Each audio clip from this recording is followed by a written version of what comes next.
operações. Na verdade, tudo marca o compasso, tudo tem seu tempo característico ou grau específico de movimento e mudança do tempo.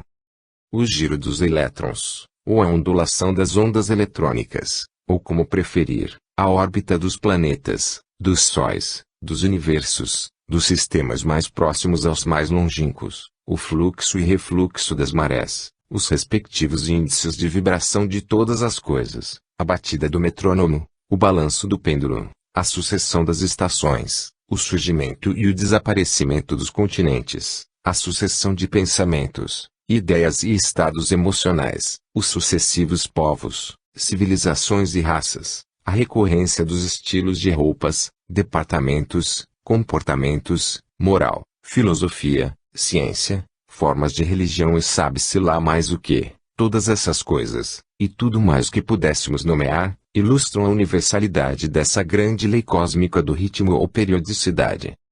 A forma mais simples de ritmo manifesta-se, na conhecida batida ou cadência, de um polo ou extremo ao outro. Aqui, o pêndulo atende ao propósito de uma ilustração típica. Mais cedo ou mais tarde, porém, descobriremos que essa batida ou cadência nada mais é que o segmento de um círculo incompleto. Depois, pensaremos no progresso cíclico nos termos de um círculo completo, o conhecido giro ao redor do círculo. Todavia, uma concepção ainda mais elevada e plena revela o fato de que, todo círculo do ritmo cósmico não é senão uma parte constitutiva de uma espiral ascendente. É verdade que tudo segue um curso circular, mas o ponto central do movimento circular consiste no avanço progressivo no tempo e espaço, com esse processo de circularidade seguindo adiante e se deslocando para um nível, plano ou ciclo superior, executando seu novo processo cíclico nesse plano ou nível avançado, e assim por diante, ad infinitum. A espiral ascendente da rosca de um parafuso oferece um exemplo típico e bem conhecido desse percurso do ritmo. Por último, o símbolo da lei cósmica do ritmo ou periodicidade pode ser encontrado na espiral ascendente, e não no círculo ou na batida do pêndulo. Até os últimos anos, a ciência moderna inclinava-se a adotar a concepção de que o universo como um todo estava exaurindo seus recursos, dissipando sua energia disponível e destinado a tornar-se, com o tempo, um cadáver inerte e exangue, por assim dizer, um remanescente fossilizado do seu passado de glórias. Contudo, as concepções científicas posteriores, apesar de apegadas, até certo ponto, à antiga teoria da exaustão de recursos, ainda assim estão desenvolvendo o conceito mais novo de um processo correspondente de aumento sequencial progressivo, um processo de integração que acontece no mesmo período de ocorrência da desintegração. Nos termos desse conceito, há uma evolução criativa gradual de um novo universo em formação, equilibrando o aparente processo de destruição gradual que anteriormente era visto como o fim de tudo. Portanto, as concepções mais recentes da ciência ocidental tendem para as ideias antiquíssimas de Heráclito e de Gautama, o Buda, e também fazem uma maior aproximação com o pensamento de Herbert Spencer sobre o tema.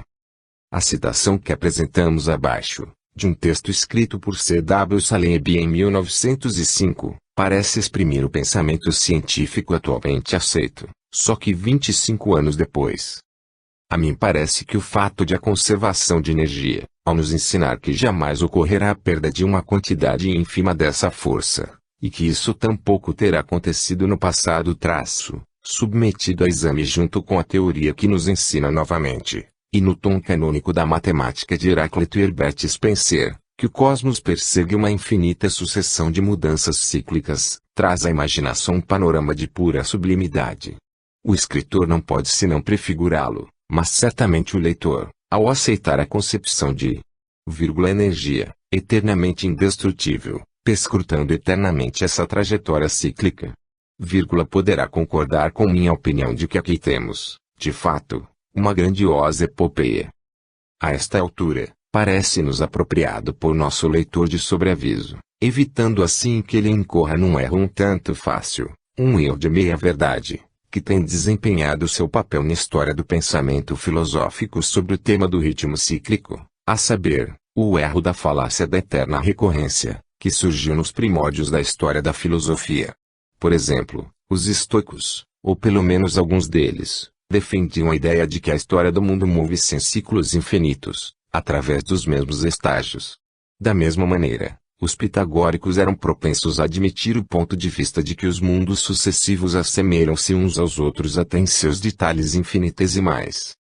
Esse conceito de repetição infinita, repetição até os mínimos detalhes e incidentes, parece ter intrigado e fascinado muitos dos antigos filósofos, e até alguns dos modernos. Heráclito, na verdade, flertava com ele. Assim também, certos estoicos, os pitagóricos, Empédocles e Virgílio, os filósofos modernos radicais, Nietzsche e outros de diferentes eras. Herbert Spencer, contudo, escapou a essa falácia. Na verdade, ele a negou expressamente em sua afirmação sobre o ritmo na totalidade das mudanças. Sempre o mesmo em princípio, mas nunca o mesmo em resultados concretos, que já citamos neste capítulo. Além do mais, ela é tacitamente repudiada no conceito de progressão de espiral rítmica, e não naquela de tipo circular. Acrescente-se também, como afirmou o Dr. Saleeby, a ideia pitagórica de recorrência exata, ou, na verdade, a ideia de qualquer coisa semelhante à recorrência exata, é incompatível com a crença científica moderna de que a causalidade é universal.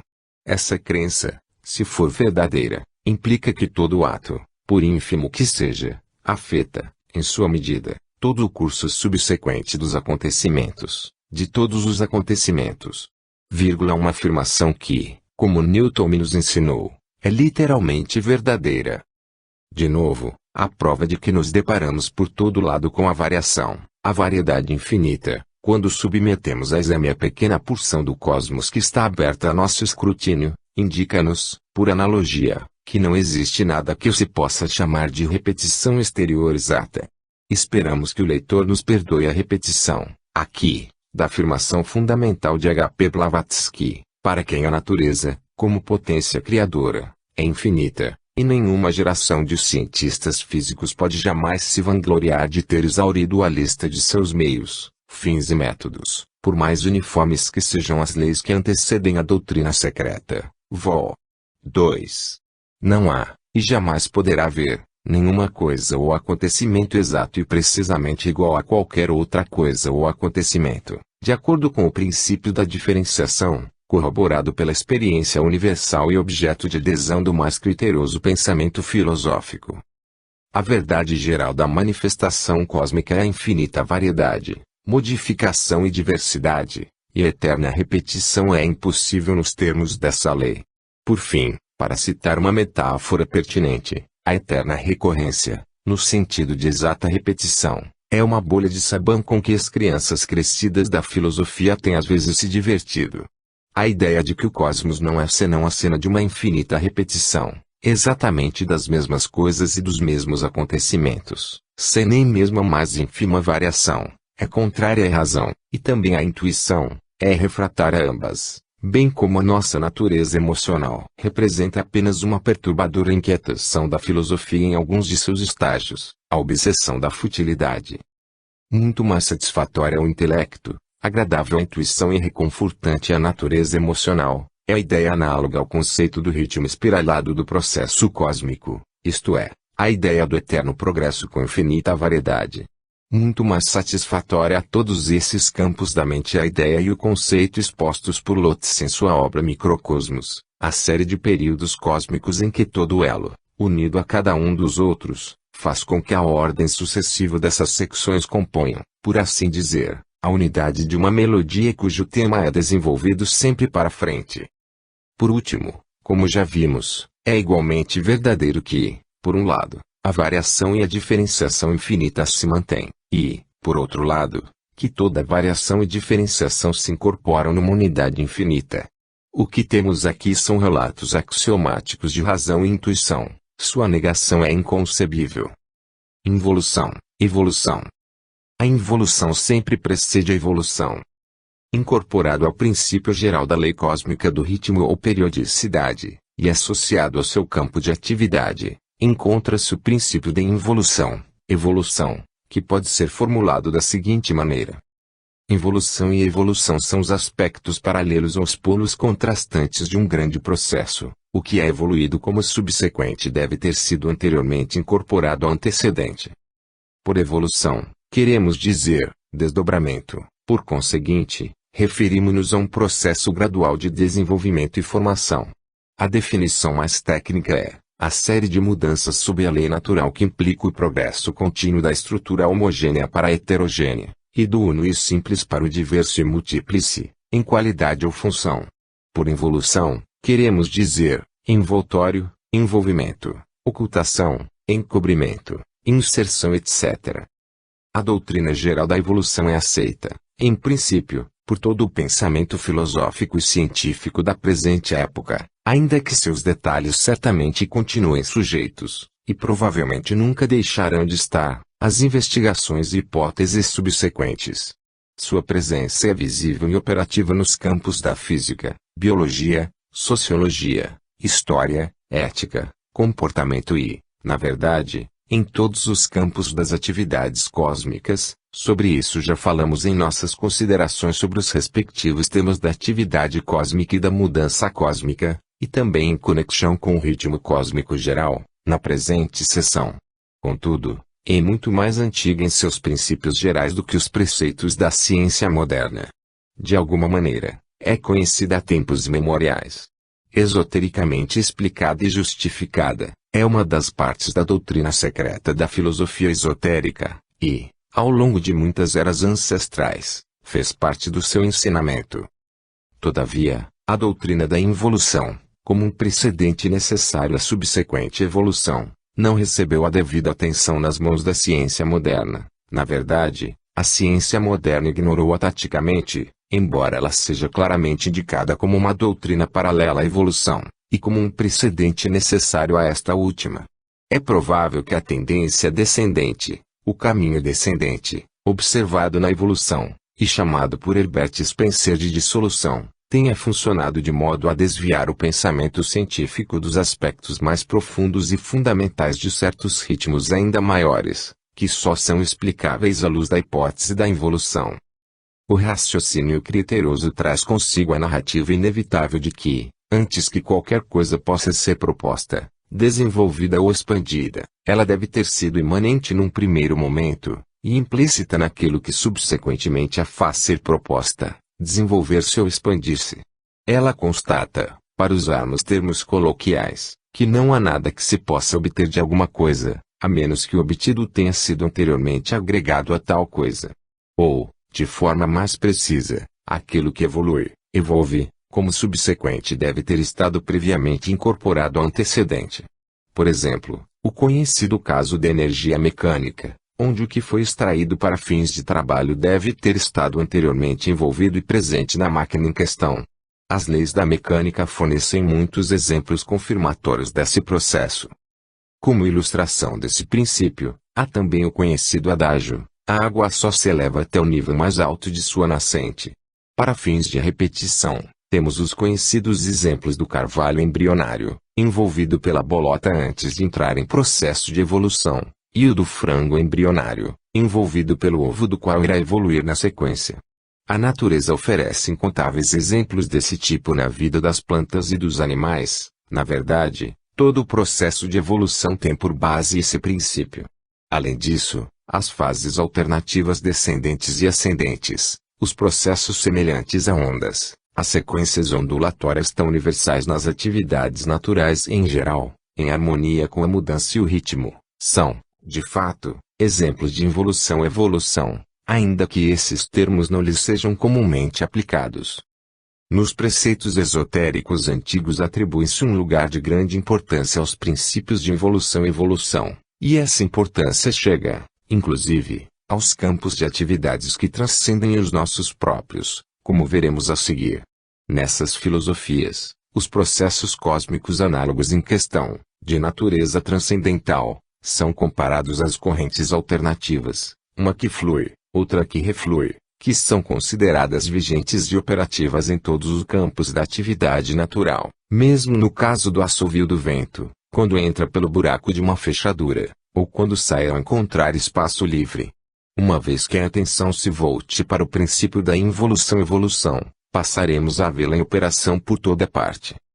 Além disso, nas filosofias esotéricas orientais os grandes períodos da manifestação cósmica, aparecimento, e existência negativa, desaparecimento, respectivamente, cada qual ocupando, de maneira quase inconcebível, enormes períodos de tempo, são considerados como resultado daquilo que se chama de grande sopro, o símbolo de um aspecto da realidade última.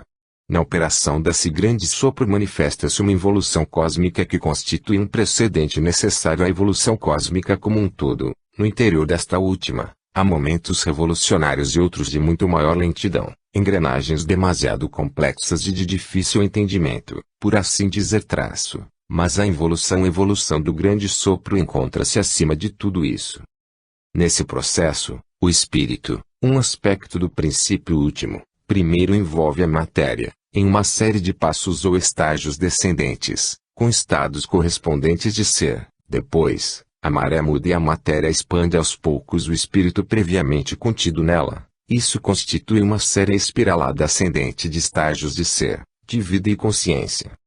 Para um autor afeito a esse tema, o ensinamento é que, de acordo com a lei imutável, o espírito fica contido na matéria, e a matéria faz expandir o espírito. Há uma circulação descendente e ascendente, do espírito para a matéria, e desta para o espírito. A evolução só deve ser aceita como uma meia-lei cuja outra metade é a involução. Essa concepção impressionante do esoterismo oriental, brevemente exposta aqui, inclui o conceito do cosmos manifestado, em forma de uma aparição periódica como um todo. Durante um período de tempo quase incalculável, essa manifestação vai da subjetividade à objetividade, numa série descendente de involução. Durante certo período, isso é seguido por uma série semelhante de estágios evolucionários ascendentes que, aos poucos, leva à subjetividade original. Esse processo alternativo do grande alento continua, com a correspondente intervenção de períodos de descanso ou pausa equilibradora, por toda a eternidade, através do eterno princípio, em si, não se encontra sob a lei. Em poucas palavras, esta é a lei do grande alento, segundo as filosofias esotéricas do Antigo Oriente. H.P. Blavatsky afirma, a evolução espiritual e psíquica caminha por linhas paralelas com a evolução física. A doutrina secreta, Vol. 2. Antes de podermos abordar a evolução do elemento físico, precisamos nos familiarizar, com aquela filosofia que ensina a involução do espírito na matéria, a descida progressiva, cíclica e Biden, Vol. 1. Como mais uma ilustração do princípio da involução-evolução, podemos chamar a atenção para o fato de que, nos fragmentos preservados dos antigos preceitos herméticos, encontra-se o seguinte: criação é o período de atividade da deidade. A deidade tem dois modos ou aspectos, alternativamente postos em relevo: atividade ou existência, deidade expandida, Deus explicitus, e passividade do ser, deidade incorporada, Deus implicitus. Apesar de alternantes, esses dois modos ou aspectos são perfeitos e completos, e análogos aos estados de vigília e sono do homem. Aqui, de forma diversa, temos a antiga doutrina védica de the days and nights of Brahm and the inhalation and the exhalation of the great breath. Sempre o mesmo ensinamento geral dos períodos alternantes de involução e evolução. Os preceitos relativos à involução e evolução, encontrados em todas as apresentações completas das doutrinas esotéricas, são ali utilizados para explicar e elucidar as atividades de expansão e progressão, tão evidentes em todos os processos evolucionários da natureza. Em suma, desse ponto de vista, aquilo que está inserido na matéria empenha-se constantemente em revelar-se e desenvolver-se, e, desse modo, libertar-se do emaranhado de sua substância material. O fato de que tudo o que é expandido provém de alguma coisa já implícita, expandindo-se de dentro para fora, encontra-se positivamente enunciado em toda a filosofia esotérica. Por exemplo, o princípio é tipicamente formulado na seguinte passagem de H.P. Blavatsky. O universo é elaborado e dirigido de dentro para fora. E o homem, o microcosmo e cópia em miniatura do macrocosmo, é o testemunho vivo desta lei universal e do seu modus operandi. observamos que todo movimento externo, ação ou gesto, quer seja voluntário ou mecânico, mental ou orgânico, é precedido e produzido por um sentimento ou emoções internos, pela vontade ou volição, e pelo pensamento ou mente. Pois que nenhum movimento ou alteração exterior, quando é normal, se pode verificar no corpo externo do homem, sem que o provoque um impulso interno, comunicado por uma daquelas três funções. Assim também sucede no universo externo ou manifestada a doutrina secreta, Vol. 1. Capítulo 9. A lei cósmica da polaridade. Tudo é de um par de opostos. A sexta lei do cosmos é a lei da polaridade, que pode ser formulada da seguinte maneira. O cosmos manifesta o princípio da polaridade em toda e cada uma de suas partes componentes. Toda e cada uma de suas qualidades manifestas, ou grupos de qualidades, tem seu outro polo, ou polo oposto, e, desse modo, cada uma dessas teses e antíteses forma um par de opostos. Esse par de opostos, porém, não constitui senão os dois polos contrastantes de uma coisa superior na qual eles podem ser sintetizados. A lei da polaridade vem expressa no axioma segundo o qual polaridade é aquela condição de um corpo em virtude da qual ele exterioriza forças ou propriedades contrastantes, em direções opostas. O princípio da polaridade, frequentemente expresso como par de opostos, é um dos truísmos aceitos do pensamento filosófico, antigo e moderno, esotérico e esotérico. Foi erradamente enfatizadas pelos pitagóricos e pelos antigos herméticos em geral. É mencionado no grande clássico hindu, o Bhagavad Gita, como par de opostos. É frequentemente citado por H.P. Blavatsky, como, por exemplo, masculino e feminino, ou seja, polaridade à doutrina secreta, Vol. 1. Novamente, a lei que provoca a atração entre dois objetos de polaridade desigual, e aversão entre aqueles de polaridade semelhante Biden, Vol. 2. Uma vez mais, afirma-se que toda a série de qualidades contrastantes é formada por masculino e feminino, bem e mal, positivo e negativo e Biden, Vol. 1. Repetindo, cada qual é no I, ao mesmo tempo, vida e morte, saúde e doença, ação e reação e Biden, Vol. 2. E ainda outra vez, o universo manifesto é impregnado pela dualidade, que é a essência mesma de sua existência como manifestação e Biden, Vol. 1. Os preceitos interiores dos antigos hermetistas baseavam-se nessa lei da polaridade, ou pares de opostos. A aplicação das regras para o equilíbrio ou a neutralização dos respectivos princípios mentais, sobretudo aqueles concernentes emoção ou à vontade, foi uma parte importante da alquimia mental dos hermetistas e outros antigos ocultistas. Sem dúvida, na base disso estavam os respectivos princípios da polaridade e equilíbrio. A transmutação de qualidades mentais de um oposto a outro também era muito favorecida por essas escolas, e era igualmente baseada na lei da polaridade, bem como aplicada às normas que regem a mesma. Na antiga sabedoria esotérica há referências frequentes aos polos opostos das coisas em geral, e muitos aforismos conhecidos enunciavam o princípio em questão. Por exemplo, os paradoxos existentes nas seguintes afirmações: os opostos são idênticos, os pares de opostos podem ser conciliados, os extremos se encontram, tudo é e não é ao mesmo tempo. Cada afirmação de uma verdade não expressa senão uma meia-verdade. Há dois lados para todas as coisas, etc. etc. Em termos breves e gerais, é possível dizer que o princípio de oposição pode ser assim explicado: o que é relativamente verdadeiro acerca de um oposto é falso em relação ao outro, o que se afirma sobre um deve ser contestado a propósito do outro. Portanto, temos o quente e o frio, o intenso e o insípido, o em cima e o embaixo, o escuro e o luminoso, o inverno e o verão, o norte e o sul, o oriente e o ocidente, o grande e o pequeno, e assim por diante, quase ad infinitum.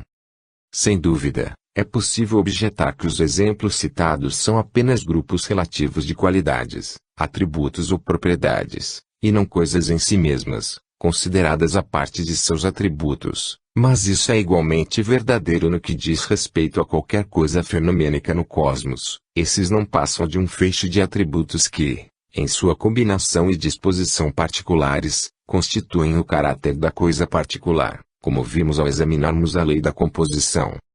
Ao percorrermos mentalmente a lista das coisas ou qualidades que conhecemos, sejam elas físicas ou psíquicas, encontraremos essa polaridade presente em todo e cada item de nossa lista. Alguns filósofos e lógicos defenderam o ponto de vista de que só podemos conhecer verdadeiramente uma coisa ou qualidade particular por comparação a seu oposto polar e em referência ao mesmo. Segundo essa concepção, o reconhecimento do oposto polar constitui, logicamente, uma parte das definições plenas e cabais da primeira coisa ou qualidade dada. Além do mais, sempre se deve supor ou presumir o oposto de toda e qualquer coisa conhecida, mesmo quando esse oposto não foi, ainda, descoberto. Com base na presença do conhecido, a existência do oposto desconhecido pode ser logicamente argumentada. Hegel, o grande filósofo, apegava-se particularmente a esse ponto de vista. Sua famosa doutrina dialética de tese, antítese e síntese é um exemplo disso. Ele insistia em que o oposto de uma coisa deve ser conhecido antes que a coisa em si desse plenamente a conhecer, que havia uma relação necessária entre as duas. Ele geralmente pensava nos termos do oposto, como ouvimos dizer. Sobre esse modo de pensar, William James diz: uma vez bem assimiladas as características de seu sistema de pensamento, teremos sorte se conseguirmos nos libertar dele.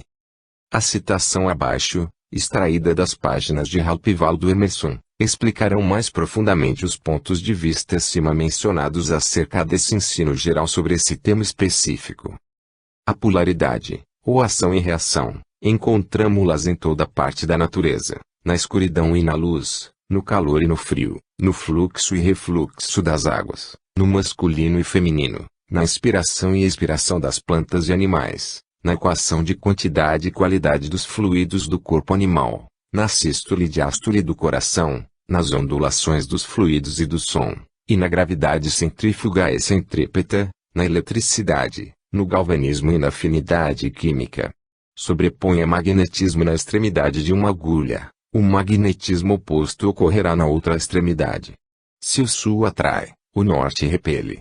Para esvaziar aqui, você deve condensar ali. Um dualismo inevitável divide a natureza ao meio, de modo que cada coisa se torna uma metade, e sugere outra coisa para torná-la inteira, como espírito, matéria, homem, mulher, regularidade, inconstância, subjetivo, objetivo, dentro, fora, acima, abaixo, movimento, repouso, sim, não. Enquanto o mundo é assim dualista, o mesmo acontece com cada uma de suas partes. Todo o sistema de coisas encontra-se representado em cada partícula. Existe algo que lembra o fluxo e o refluxo do mar, o dia e a noite, o homem e a mulher numa única agulha de pinheiro, no cerne de um grão, em cada indivíduo de uma tribo animal. A reação, tão grandiosa nos elementos, é repetida no interior dessas pequenas fronteiras. Orlando J. Smith apresenta muitos exemplos e ilustrações interessantes da presença e operação dessa lei, como entenderemos a partir das seguintes citações de seus escritos sobre o tema. As polaridades da natureza, e a interação entre elas, são tão acentuadas na vida humana como na física. De fato, as polaridades se estendem para além do físico e humano, chegando ao abstrato, como no caso dos números pares e ímpares. As polaridades são às vezes antagônicas, às vezes recíprocas, e sempre, acredito, mutuamente corretivas. Platão percebeu a mesma lei da polaridade na geração de contrários da morte a partir da vida, ou recomposição e decomposição. O homem se depara por todos os lados com as polaridades da natureza, algumas das quais, como molhado e seco, quente e frio, trabalho e repouso, prazer e sofrimento, eram tão evidentes na selvageria como na civilização. Com cada vez mais conhecimento, o homem percebe um número cada vez maior dessas qualidades e cria novas palavras para expressá-las. Em seu Tesaurus, Rogete apresenta mais de 12.000 palavras de sentido contrário. Há relativamente poucas palavras de natureza geral às quais não se possa atribuir nenhum termo correlativo, tanto de negação como de oposição, diz Rogete. Hegel sustentava a teoria do progresso por antagonismo àquela segundo a qual as formas que são contestadas são realmente complementares ou necessárias umas às outras, e seu conflito é limitado pela unidade que elas expressam e que, em última análise, devem subordinar todas a si própria. de extrema importância, e igualmente bem percebido pelos antigos adeptos do esoterismo, sobretudo no caso dos hermetistas, foi o entendimento de que, na verdade, esses opostos polares, esses pares de opostos, não são duas coisas distintas e separadas, como parecem ser, mas são, na verdade, apenas os dois extremos ou polos de uma síntese maior, e que essa síntese maior nada mais é, na verdade, do que a união dos dois extremos ou polos. Por conseguinte, a doutrina dialética de Hegel, que toda e cada ideia, e a coisa que ela representa, tem sua antítese, ou seu oposto, com o qual pode ser sintetizado e, assim, harmonizado numa maior unidade, uma nova síntese ou totalidade de ideia e coisa. Quente e frio não são mais que os extremos ou polos respectivos que denotam dois diferentes graus de uma coisa maior, isto é, a temperatura. De novo, Oriente e Ocidente são meros termos relativos e comparativos, nenhum dos quais é completo em si mesmo. Isso também se pode dizer em relação a Norte e Sul, afiado e cego, grande e pequeno, e assim por diante. Todos esses termos, e as coisas representadas por eles, são relativos e comparativos, e só são úteis para indicar os graus ou estágios respectivos, ou uma coisa ou termo maior. No segundo caso, geralmente são desconhecidos ou não expressos no momento.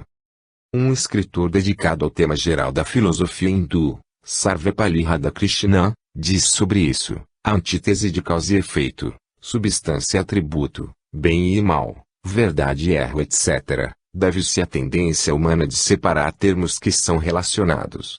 É possível lidar com o enigma de Johann Gottlieb Fichte sobre o eu e o não eu, com as antinomias de Kant e com a oposição de Hum entre fatos e leis, desde que reconheçamos que os fatores divergentes se baseiam em uma identidade.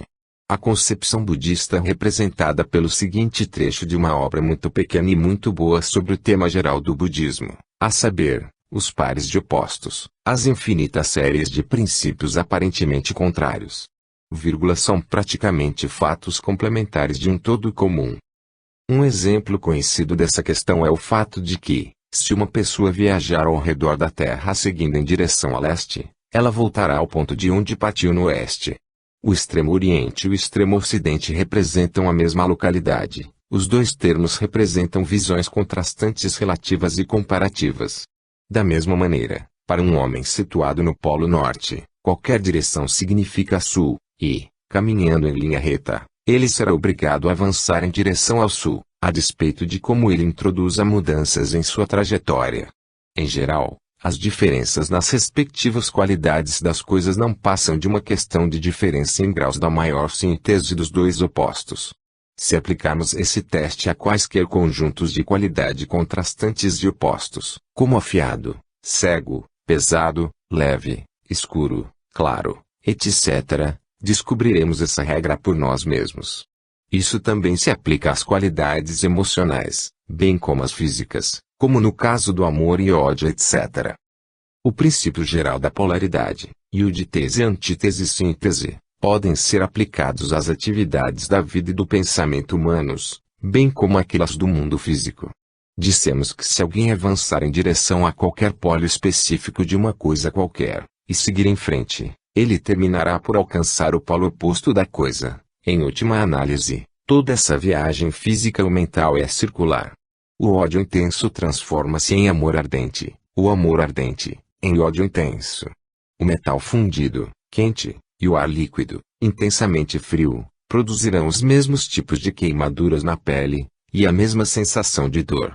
Os amigos mais próximos às vezes se transformam nos inimigos mais implacáveis. Em certos casos, o contrário disso também acontece. Novos convertidos ou prosélitos são proverbialmente intolerantes, e essa intolerância costuma ser cáustica, em relação às suas antigas crenças. Da mesma maneira, o libertino recuperado torna-se um verdadeiro santo, uma vez distanciado de sua vida anterior. O santo mais devoto, uma vez apartado de sua vida beata, geralmente se transforma no mais consumado devasso. As virtudes levadas a extremos irracionais e fanáticos, frequentemente se convertem nos piores vícios. A indulgência extrema muitas vezes resulta em saciedade, impotência, reforma radical. Ação e reação são idênticas, porém opostas. Para cada ação há uma reação igual e oposta. Nas mitologias, os anjos caídos tornam-se reis dos demônios. Os extremos se encontram, é uma frase proverbial. As antinomias não condicionam, elas tendem a cancelar-se mutuamente, é um adágio filosófico e científico. Na verdade, segundo alguns escritores, parece haver em operação na vida a imagem de uma ironia cósmica em que o objeto originalmente escolhido é substituído por seu oposto, no qual as coisas funcionam exatamente do contrário do que se pretendia. Todas as coisas tendem a ilustrar a presença e operação da lei cósmica da polaridade. Isso se aplica a todos os planos de atividade cósmica. Teremos novos exemplos desse fato quando chegarmos ao exame da sétima lei cósmica, a lei cósmica do equilíbrio ou compensação. Chamamos a atenção do leitor especialmente para essa lei do equilíbrio ou compensação, pois ela é complementar e suplementar à lei da polaridade. É necessária para uma compreensão plena da segunda. De tão geral que é o reconhecimento expresso ou tácito da lei da polaridade, da tese, antítese e síntese em uma unidade transcendente traço. A filosofia, conforme declaram renomados mestres, ampliou sua aplicação, levando até mesmo para certos princípios fundamentais das atividades cósmicas que em geral são tidos como absolutamente separados entre si, a saber, a mente e matéria, respectivamente.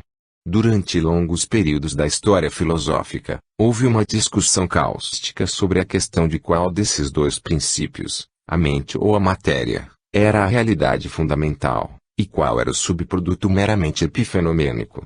Nas palavras de certo autor sobre o assunto, admite-se que tanto a mente como a matéria estão aqui, a questão em debate é qual estava presente, primeiro.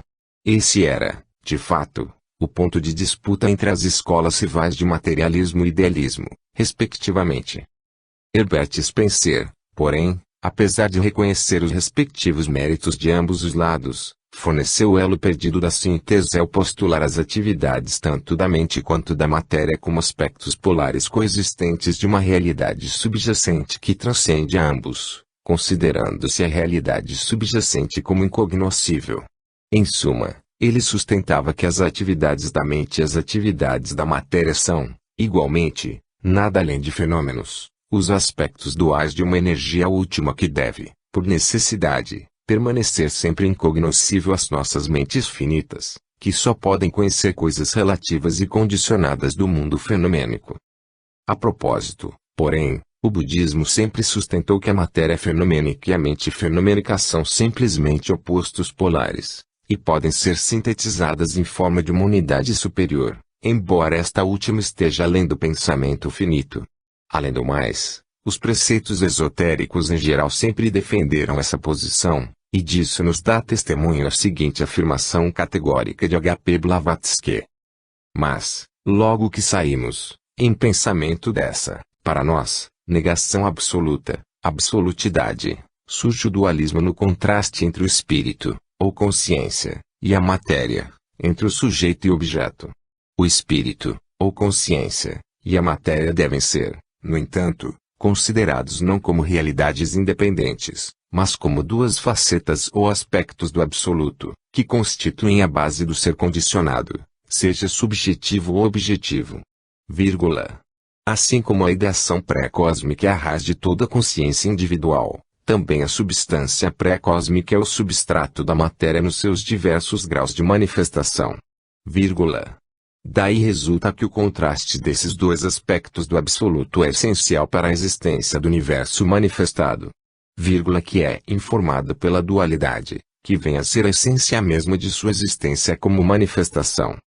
O reconhecimento quase intuitivo da validade do princípio geral da polaridade é, de fato, tão universal, que muitos filósofos sentiram-se autorizados a tentar sua aplicação até mesmo para além dos limites das atividades condicionadas do cosmos manifesto, e inclinaram-se a considerar o cosmos, do modo como o conhecemos, em si mesmo como um polo de uma unidade maior, última e final, de um par último de opostos, cujo último polo nada mais era que o princípio não manifesto, ou estado de ser não manifesto que os filósofos chamam de o absoluto ou, talvez, de absolutidade.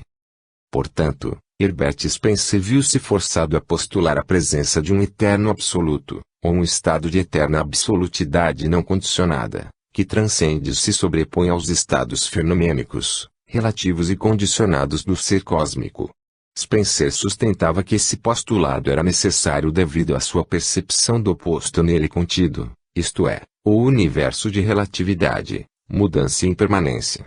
Spencer reconhecia a necessidade absoluta de postular a presença desse oposto final, por vê-lo como uma exigência de todo pensamento racional sobre o assunto, uma vez que o filósofo levava suas ideias à sua conclusão lógica. Os budistas também julgaram necessário fazer o mesmo, a fim de atender a todos os requisitos de sua própria lógica, embora eles também tenham sido forçados a declarar que seus estados mais elevados de paranirvana, ou chinês, como era chamado, sejam essencialmente incognoscíveis. O postulado desse estado polar oposto foi uma exigência do pensamento deles, foi uma necessidade de seu pensamento lógico sobre a questão do ser. Citaremos aqui, extraído de um tratado moderno sobre o tema do budismo em geral, um trecho que remete diretamente a esse argumento específico. O budista vê à sua volta um mundo que pode ser mostrado em todas as suas partes como impermanente e irreal. Se tudo o que conhecemos é irreal, finito e transitório, a lógica exige a polaridade oposta em um real que é simultaneamente infinito e eterno. Como uma sombra precisa da sua substância, como um reflexo precisa do seu objeto, assim a provável realidade, do modo como a conhecemos, precisa de uma realidade última, da qual o universo é a manifestação periódica e fugaz. Segue-se daí que não podemos nem definir e descrever, nem discutir com algum proveito essa natureza daquilo que está necessariamente além da compreensão de nossa consciência finita. Pode-se indicá-lo por negativas e descrevê-lo indiretamente por analogia, símbolos e glifos, mas do contrário, para nós, em nosso presente estado deve permanecer para sempre incognoscível, inefável e inexprimível. Contudo, neste ponto sentimos-nos forçados a encerrar nossa inquirição sobre a grande lei da polaridade, para restringir nosso exame dela ao campo particular indicado em nossa declaração de propósitos inicial. Por conseguinte, não tentaremos aqui examinar, em detalhes, qual filosofia avançou no que diz respeito à natureza exata da conexão necessária existente entre o imanifesto e a manifestação, entre o cosmos e aquilo que o transcende. Há uma vastíssima gama de escolas de pensamento filosófico que procura explicar e desvendar esse último mistério. A filosofia antiga e moderna, tanto esotérica como esotérica, apresentam suas respectivas alegações de reconhecimento.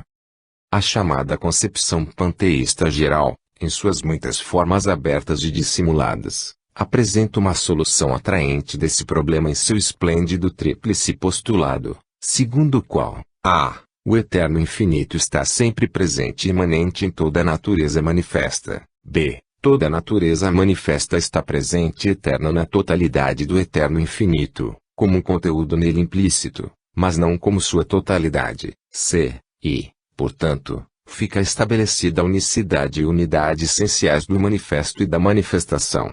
Como exemplo disso, apresentamos uma citação extraída do grande clássico hindu, o Bhagavad Gita. Em seu capítulo 10, estabeleço a totalidade deste universo com uma única porção de mim, e continuo separado. Muitas outras vertentes da filosofia e da teologia certamente têm suas próprias e variáveis concepções sobre essa questão. De fato, é possível dizer que sintetizar essa aparente dualidade na genuína unidade última constitui o supremo empenho de todo pensamento filosófico verdadeiro, o objetivo final que todos eles procuram alcançar. Por outro lado, porém, as melhores cabeças filosóficas afirmam que essa unidade última é nossa principal e irrevogável certeza, o irrefutável fato daquilo que é. Capítulo 10. A lei cósmica do equilíbrio ou compensação. Tudo está em equilíbrio. A sétima lei do cosmos é a lei do equilíbrio ou compensação, que pode ser formulada da seguinte maneira. Todas as atividades no cosmos são equilibradas e compensadas, e manifestam um estado de estabilidade, equilíbrio e contrapeso. Os termos acima são assim definidos: equilíbrio, balance, significa a igualdade entre a soma total de um cálculo, equilíbrio, equilibrium, contrapeso, equipoise. Compensação significa o ato ou princípio de compensar, isto é, fazer retribuições a alguém, recompensar devidamente, retificar algo, contrabalançar, etc. Contrapeso significa igualdade de peso ou força, equilíbrio, estado em que duas extremidades ou dois lados estão em equilíbrio, sendo, portanto, iguais, peso de compensação. Equilibrium significa igualdade de peso ou força, contrapeso, ou estado de repouso entre motivos ou razões conflitantes. Esses diversos termos são quase idênticos em seu significado e conteúdo geral e essencial, como o leitor perceberá. O sentido essencial que os une é o de igualdade de peso ou força. A história filosófica geral da lei do equilíbrio ou compensação é semelhante àquela que é examinada em nossa análise das respectivas leis da polaridade e ritmo. Heráclito e o Buda são seus mais notáveis defensores na antiguidade, Herbert Spencer, seu mais importante partidário moderno. Os hermetistas empregavam o princípio na formulação de seus métodos práticos de aplicação à vida humana. Aristóteles usou como base de seus preceitos sobre seu famoso meio-termo. Os budistas aplicaram-no no ensinamento sobre a importância de andar sobre o fio da navalha. Os ocultistas sempre reconheceram e ensinaram a importância de se observar a lei do equilíbrio, o empenho em viver de tal modo que torne possível conseguir e manter o equilíbrio moral, racional e emocional, ou permanecer no caminho do meio, o equilíbrio obtido pelos pares de opostos graças à observação do meio-termo entre eles traço, que é o centro dos dois extremos. Esse equilíbrio requer muito conhecimento, discriminação penetrante, percepção e observação eficientes, e sua expressão ideal, ainda que frequentemente buscada, mas, em termos relativos, raramente alcançada em sua perfeição. Na simbologia esotérica, é quase sempre comparado ao conhecido andar na corda bamba. O empenho mais intenso do esoterismo avançado consiste em reajustar o equilíbrio de poder, removendo, assim, a pressão desigual do karma retributivo. Na verdade, o que geralmente se ensina é que, em si mesmo, o karma resulta de uma perturbação do equilíbrio cósmico traço, que, se a harmonia perfeita fosse mantida, tal karma cessaria. H.P. Blavatsky diz, descrever o karma como a lei do reajuste, que sempre tende a recuperar o equilíbrio perturbado no mundo físico e a harmonia destruída no mundo moral. O karma sempre atua no sentido de restaurar a harmonia e preservar a inalterabilidade do equilíbrio, em decorrência da qual o universo existe.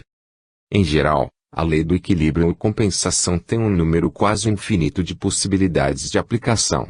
As mais importantes entre elas serão aqui mencionadas. O princípio fundamental, porém, permanece idêntico em todos esses exemplos, e em muitos outros. A lei em questão é universal em sua aplicação. Por meio dela, as coisas se mantêm niveladas. Uma coisa tem suas qualidades positivas comparadas com as qualidades negativas de outra, e isso permite que um equilíbrio seja assegurado e mantido.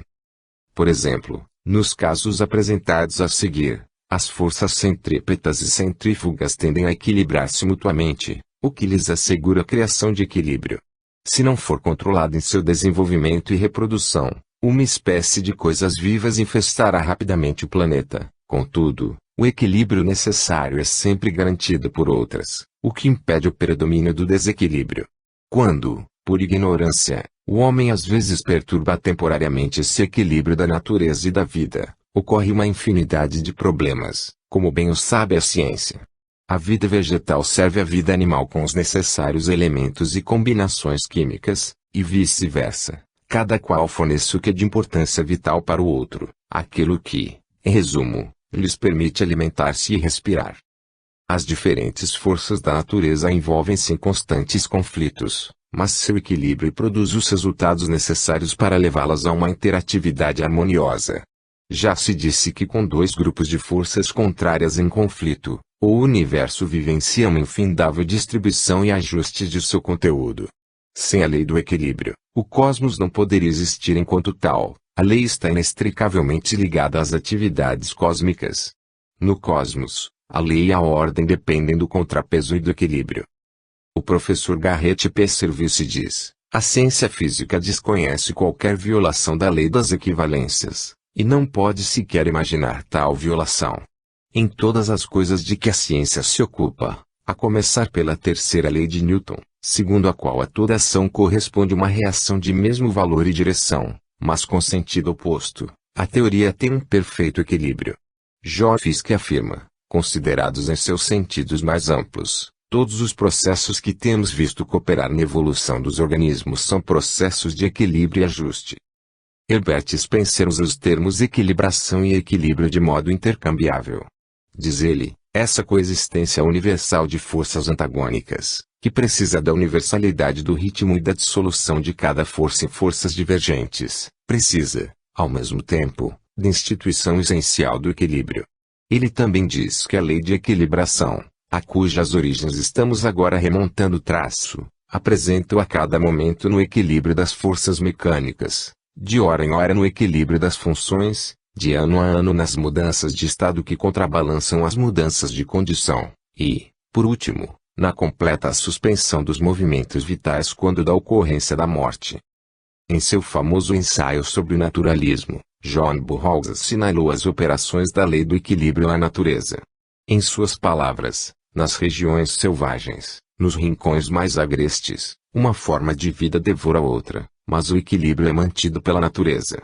Uma dimensão mais plena de vida é dada às formas que são devoradas por outras formas, elas são mais prolíficas. Os ratos e camundongos são muitíssimo mais prolíficos do que as doninhas ou corujas, que deles se alimentam. Os coelhos têm 10 crias para cada cria de sua inimiga. A raposa, a quantidade de passarinhos sobrepuja incrivelmente o número de gaviões existentes. Os peixes pequenos, que são o alimento dos maiores, fervilham no mar. É provável que nenhuma espécie venha a ser jamais exterminada por seus inimigos naturais. Esses inimigos só mantêm as coisas sob controle. Os pássaros impedem que os insetos destruam as plantações, que são a fonte de toda a alimentação. O aumento do instinto de procriação dos animais que servem de alimento aos rapinantes resultaria, com o passar do tempo, em superpopulação e longos períodos de fome. A natureza estimula a competição e a luta entre grupos, com a expectativa de gerar uma situação de equilíbrio. A natureza é imparcial. Sem um pouco mais de vantagem de um dos lados, o jogo ficaria sem movimento e ação, haveria escassez de pássaros, ou os gaviões morreriam de fome. A natureza mantém o equilíbrio. O gambá e o porco-espinho têm pouco ou nenhum medo, mas nenhum dos dois é muito inteligente. A natureza usa uma forma para manter o controle da outra, desse modo, como um capitalista experiente, distribui seus investimentos de modo que os rendimentos sejam constantes. Se ela puser todos os seus fundos em camundongos e pássaros, os gatos e as corujas logo morreriam de fome. Se investir tudo em marmotas, as pastagens e campinas logo ficariam insuficientes para os rebanhos. O homem comumente perturba o equilíbrio da natureza. A limpeza e o cultivo da terra mantiveram sob controle os inimigos naturais das marmotas, raposas e corujas, e, ao mesmo tempo, aumentaram enormemente as fontes naturais de suprimento alimentar desses animais, de modo que os roedores se transformaram numa verdadeira praga para os agricultores. Mudanças muito semelhantes vêm favorecendo os ratos da pradaria, e parece que sua população também está aumentando. Esse crescimento, porém, pode estimular o aumento do falcão caçador de ratos, e o equilíbrio será mantido. Esse é o perigo de introduzir novas formas de vida selvagem num país. Seus inimigos naturais nem sempre estão presentes para sabermos de sua existência. Orlando J. Smith também apresenta excelentes exemplos e ilustrações do caráter universal do equilíbrio. Ele propõe sua operacionalidade em todos os campos da atividade natural. Por exemplo, diz Smith, a ciência moderna aceita com unanimidade absoluta, como uma enunciação fundamental, que para cada ação há uma ação igual e uma reação contrária. Esta é a terceira lei do movimento de Newton, que é aceita como o axioma fundamental da física. Nela, em minha opinião, Newton expressou também a lei fundamental da natureza, aquela segundo a qual ação e reação são incessantes, equivalentes e compensatórias. A atração do Sol equilibra o momentum que, fossem outras as circunstâncias, projetaria a Terra numa linha contínua no espaço. O equilíbrio mantém a Terra inalterável em seu curso ao redor do Sol. As forças opostas de atração e repulsão e de movimento centrípeto e centrífugo existem no mundo em suas maiores e menores partes, tanto nas constelações como nos átomos. A ciência é forçada a reconhecer a repulsão como um fenômeno tão universal quanto a atração. A ciência só tem conhecimento disso, que essas forças existem, que elas se encontram, contrabalançam, neutralizam e regulam-se mutuamente, às vezes moderado ou imperceptivelmente, outras vezes violentamente com terríveis convulsões, e que em suas influências, contatos, batalhas e guerras, elas mantêm tudo em equilíbrio. Que, nessas incessantes transformações, a repulsão equilibra a atração e os efeitos equilibram as causas. Em resumo, que a reação se iguala à ação, que o equilíbrio participa da transformação e a controla. As concepções fundamentais da ciência apontam clara e enfaticamente para essa generalização mais elevada e única, que o equilíbrio rege o mundo. O equilíbrio é a chave de tudo isso, a palavra que tudo explica, o princípio que unifica todas as coisas. A universalidade da equivalência é amplamente expressa na lei da conservação da energia. Quando uma forma de energia desaparece, seu equivalente exato, sob outra forma, sempre vem substituí-la. A lei, aceita pela ciência moderna, não deixa espaço para o pressuposto de que possa haver uma falha de equivalência no movimento ou na transformação. Podemos dizer que os equivalentes que retornam persistentemente, em movimento e transformação, são compensatórios. Sim, o retorno de um equivalente exato é uma exata compensação. O calor é a compensação para o combustível que o produz, a eletricidade é a compensação para a energia que se transforma nela, uma molécula de água é a compensação para 2 átomos de hidrogênio e um átomo de oxigênio. Uma quantidade definida de matéria ou força paga, sob outra forma, exatamente a mesma quantia. O que desaparece e o que vem em seguida são mutuamente compensatórios. O combustível paga pelo calor, e o calor paga pelo combustível. Na natureza não há contas de ganhos e perdas, nem insolvências, nem falta de ressarcimentos balance.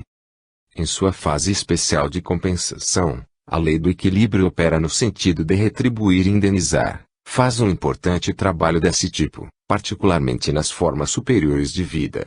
Os filósofos ensinaram que para cada coisa recusada, alguma outra coisa é oferecida. No ensaio sobre a compensação, de Ralph Waldo Emerson, há uma profusão de exemplos ilustrativos sobre essa fase específica da lei da compensação, assim como sobre esse tema da lei do equilíbrio em geral. Entre outras coisas, ele sustenta nenhuma criatura é favorita, uma certa compensação equilibra cada dom e cada insuficiência. Sua ideia fundamental é a seguinte: tudo é passível de compensação e serve para compensar, uma enunciação digna de um princípio cardinal. Os excertos abaixo, extraídos do ensaio de Emerson acima mencionado, talvez apresentem um panorama geral de seu pensamento sobre a questão. No entanto, fica ao leitor o conselho de ler e estudar o ensaio inteiro, caso ainda não o tenha feito. Emerson diz: o mesmo dualismo é subjacente à natureza e à condição do homem. Todo excesso provoca um defeito, todo defeito, um excesso. Toda doçura tem seu amargor, em todo mal está contido seu bem. Toda faculdade que é um receptor de prazer tem um castigo igual que será aplicado ao seu abuso. Para cada grão de sabedoria existe um grão de insensatez. Por tudo que você perdeu, há alguma outra coisa que ganhou, e, para tudo que ganhou, haverá alguma coisa que terá perdido. Perde alguma coisa por tudo que ganha. Se as riquezas aumentam demais, a natureza tira do homem aquilo com que preencheu seu cofre, ela aumenta seu patrimônio, mas mata o proprietário. A natureza odeia monopólios e exceções. As ondas do mar não apenas procuram, mais celeremente, seu nível mais alto, do que as diversidades das condições humanas tendem a igualar-se. Há sempre uma circunstância niveladora que, substancialmente, coloca os arrogantes, os fortes, os ricos e venturosos em pé de igualdade com todos os outros. Haverá um homem demasiado forte e rude para a sociedade e, por temperamento e posição, um mau cidadão, um facínora insociável, um grosseirão que finge gostar da convivência com seus semelhantes. A natureza lhe enviará muitos filhos e filhas que se darão muito bem com a mestra da escolinha local, enquanto ele, por amor e temor aos filhos, transformará sua expressão de escárnio habitual em civilidade e polidez no trato. Portanto, a natureza consegue integrar o granito e o feldspato, elimina o suíno da equação, substitui-o pelo cordeiro e consegue manter o equilíbrio. Essa lei determina a regulamentação de cidades e nações. É inútil unir-se, arquitetar ou conspirar contra ela. As coisas não se prestam a ser mal administradas por muito tempo. Ainda que não se interponha nenhum obstáculo a novos males, os obstáculos existem e vão aparecer.